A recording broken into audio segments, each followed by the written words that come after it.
Hey, what's going on? It's your boy BT, and I came here to talk some boxing with the thousands of True School Sports subscribers. Now, latest developments in the Deontay Wilder Tyson Fury fight, covering here on TSS. This is the build up to the big fight. Looking forward to it. Interesting stuff in regards to the ticket sales, as to where how the fight is doing so far commercially here in America. Not good news. Really not good news for the fight. So far, it's been reported by a number of news outlets that the fight has only sold upwards of 8,000 to 9,000 tickets. And obviously, the Staples Center for those of you who don't know, is a massive arena. It is home to the Los Angeles Lakers. Okay, so it's a big venue. Any boxer that gets a chance to fight there in the main event should be very, very honored and privileged.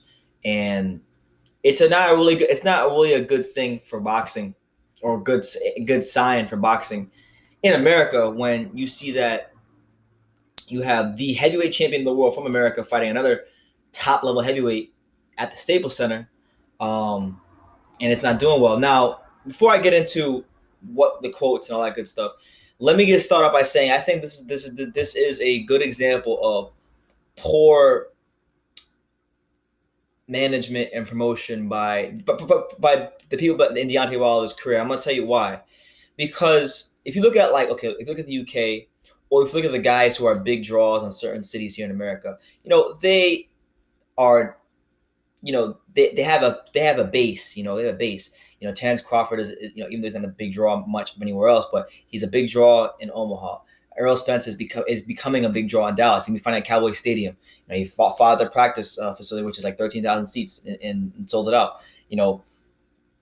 Those guys are big draws. Foreigners like Triple G. He fought in New York City. He fought in LA. He became a big draw in those places. He has a base. With Wilder, I think the biggest problem with him is it's a microcosm of most American fighters, is that they don't have a base. And Danny Garcia has a home base fighting at the Barclays Center, which is why he does great numbers anytime he fights there.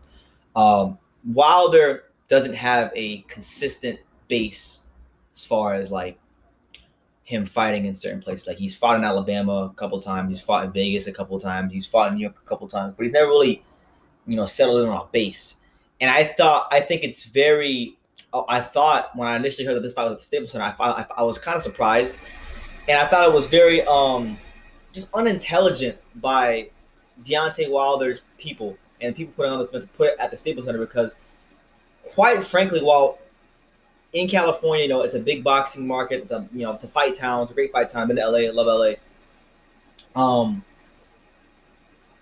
Neither Wilder nor Fury has a home base out in California, in LA. Okay, and in the case of Fury, if you wanted to really put some extra asses in those seats, you'd want to put the fight like in New York City, which is where Wilder's already fought multiple times, and he's had, I don't want to say great crowds being the heavyweight champion, but he's had fun, electric crowds. And I went to one of his fights last year. It was great. If it was in a place like New York City, then you'd have more people from the UK coming, and that'd make the event bigger. But they've struggled, and I think it's just, to me, it's a microcosm of poor management by Deontay Wilder and all parties involved. So that I want to get that out the way. Eddie Hearn came out and he basically said that they've only sold 8,000 tickets. Okay, so here's what he said in regards to this whole fight and where they're at right now. He said, I quote, "They've only sold 8,000 tickets in a 19,000 seat arena. They haven't opened the top tier. That's how big their drawing power is. We'll see how the pay-per-view numbers do. If they're big names, they'll do 1 million buys. I said it before. If they do 1 million buys and show us that they are a draw, then we have to accept that, and we have to say, no, fair play. You're bringing a lot to the table. At the moment, all I'm seeing is empty seats in the Staples Arena, and that's not a good look with 3 weeks to go before the supposed biggest fight in the heavyweight division." End quote. So I'm going to tell you guys something that's just straight up fact, okay? And if you don't believe me, I will go back in my archives and I will screenshot my freaking bank statement just so you guys know the date about my damn ticket. When Deontay, I can't think of the other fight, but the one I went to. When Deontay Wilder fought Bermane Stiverne in New York City last November 4th, I bought my ticket to that fight on the day of the fight. And my ticket was maybe like $25, $30 on the day of the fight. Now, in this Boxing Scene article, it says that tickets for Wilder Fury range from $77 being the cheapest to $1,553 being the most expensive.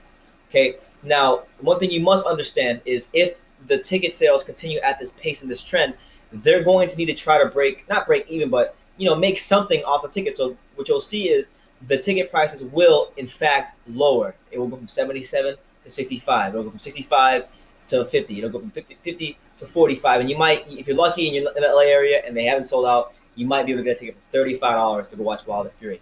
Mark my words. But that's how it was when he fought Stavern.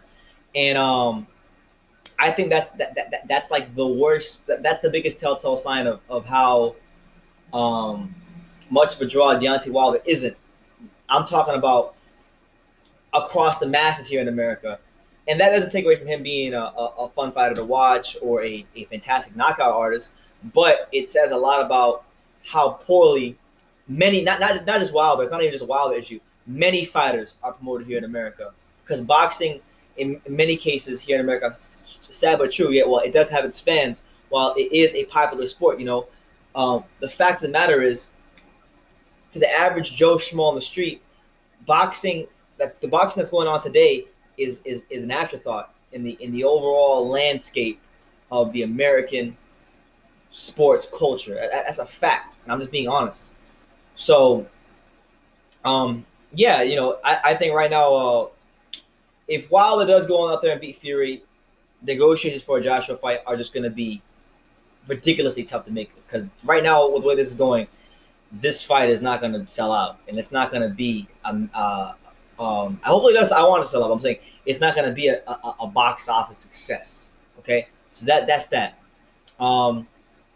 Tyson Fury, as recently as today, the time I'm shooting this, came out and said that if he fought Wilder in Manchester, we'd sell 75,000 tickets. Now that I'm not sure about that one, but that's more believable. Here's what he said. Said, I quote, "I'm sure I'll have as many fans at Deontay Wilder's fight.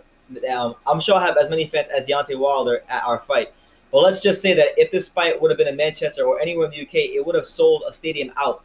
We've sold 75,000 tickets, but they didn't want it to be here. I'm happy that it is here because it gets to me on the road again. I'm becoming the type of road warrior now, fighting in people's countries and taking championships off champions in their own countries. So I become accustomed to it. But make no mistake, if this would have been in Manchester, we could have sold 75,000 tickets." And that's what he said. So,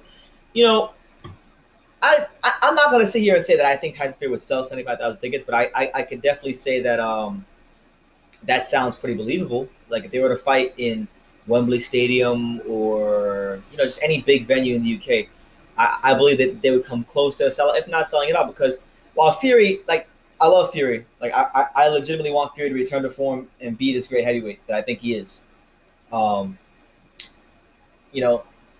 If Fury, Fury's not Anthony Joshua level in terms of popularity. That's just a fact. Okay, not to say that Joshua that he's not that he can't that like a fight with him and Joshua wouldn't do big numbers or anything like that, or to discredit Fury, but he is not as big of a draw as Joshua. Joshua has shown himself to be a consistent draw, whether they fight in London, whether they fight in freaking Wales, anywhere in the UK. Joshua's selling it out, and he's selling out, football stadiums. Okay, he's selling out freaking English Premier League stadiums, all that stuff, soccer stadiums, whatever. Fury has done great numbers, on his own, but he's never really quite done that. He's never really sold out soccer stadiums. But I think with his mouthpiece and the kind of attention that he attracts, it wouldn't be surprising to see him do that. So, I'm looking forward to seeing this fight. But yeah, just right now, not looking good for Tyson Fury, Deontay Wilder. And I've always said this kind of as a joke, but you're seeing that the jokes that I was making are actually true. Deontay Wilder is not even a household name in his own household, and that's a fact. Last year when I went to Stavern Wilder 2, just so you know, I sat in the upper deck. The ticket that I bought for like $30, whatever it was, I sat in the upper deck. And just so you know, so when you go sit at any basketball arena or hockey arena, whatever, the upper level, it's it's 4 quadrants, it's 4 different sections. So you have like You have one here, you have one here, you have Wilder sitting, and you have on the left, and each quadrant has about, like, let's say 15 to 20 rows. Every row is about 15 to 20 seats, so give or take. Three of those four quadrants, so 370, basically 75 to 80% of the upper deck was sectioned off, meaning that there was curtains that went over the actual seats, and really the only part of the upper deck that people could actually sit in was where I was sitting, and that wasn't even full. I mean, to be quite honest with you, where I was sitting in the upper deck was not even full. So that tells you right there what kind of a draw Deontay Wilder is. I mean, you're the heavyweight champion of the world with you can punch like a mule. You have a boisterous personality.